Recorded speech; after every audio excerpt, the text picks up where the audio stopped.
Hey, and welcome all my flexibility and stretching friends.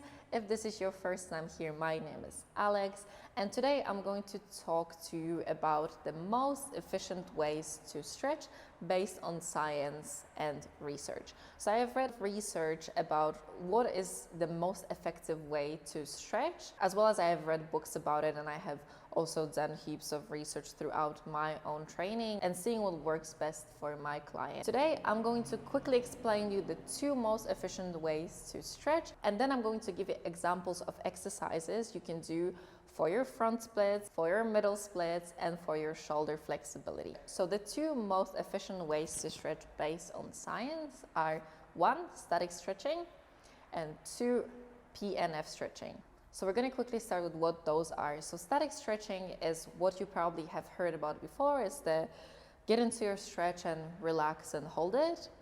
PNF stretching is a little bit more of an advanced technique, and it stands for proprioceptive neuromuscular facilitation. And it's not very important for you to know exactly what it means. But what it is that we work our muscles. So for example, in our hamstrings, we would be working our hamstrings first, and then we would be stretching them. So really activate the muscle before we lengthen and stretch it. So now as we know what these two are, we're going to jump straight into our static exercises for our front splits, middle splits, and our shoulders. And we're going to kick it off with a hamstring stretch. So we want to make sure that our hips are pointing forwards, front leg is straight. I'm going to be arching through my back and leaning down onto my leg. Next one up is our hip flexor stretch. This one stretches the back leg. We want to be making sure we're squeezing the glutes of the back leg, pushing our hips down as much as we can. Last but not least, for our static split stretching, we have our front split hold. We're going to be sitting down, thinking about squeezing the back glute and making sure our hips are square. Our next one is the middle split special here. So I'm using 2 weights. You can be using 2 bottles of water at home. We're going to be placing them on our calves, and we're going to be doing a static middle split hold here. When we do this, it is really important that our legs are right in the middle, like you see here. So I'm not bringing my legs too far forwards, and I'm also not pulling them too far back. And our last static stretch is a stretch for our shoulders. So we're going to be starting with reaching our hand as far forward as we can, placing our opposite hand on our shoulder blade. And from here, I'm going to be using the weight of my body and my arm to pull down to the ground.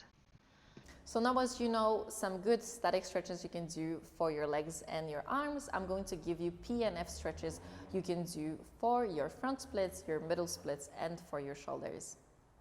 We are again going to start with stretches for our front split, so we're going to need an elastic band for this one. I'm putting my elastic band on my foot, and I'm going to start with activating my hamstrings. So I'm going to be bending and extending my leg, pushing against the band.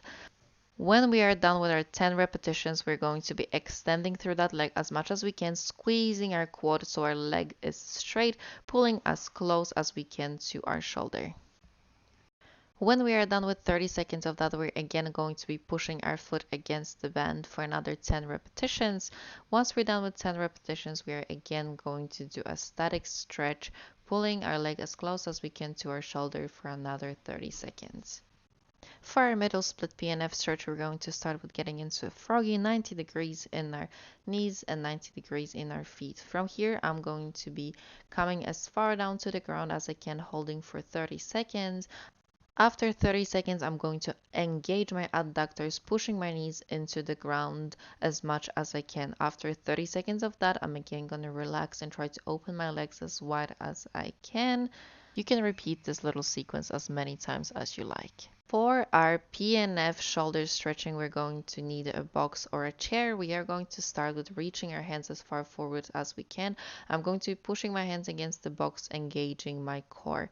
After 30 seconds of that, I'm going to arch through my back, arch through my shoulders, staying here for another 30 seconds. After 30 seconds, I'm again going to lift up, squeeze my core, push my hands down into the box. After 30 seconds of this, I'm again going to relax, arch my back, push my shoulders down to the ground.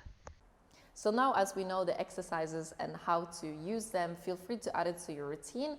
If you're looking for a follow along routine where I use those exercises I have already made a little video for your front splits here, and at the end of this video I have attached a video for middle splits. If you want more daily tips and inspiration, I also have an Instagram called Stretch and Train, where I post tips for stretching and training. And if you have any questions, feel free to write a comment here or DM me on Instagram, and I'll try to answer the best that I can.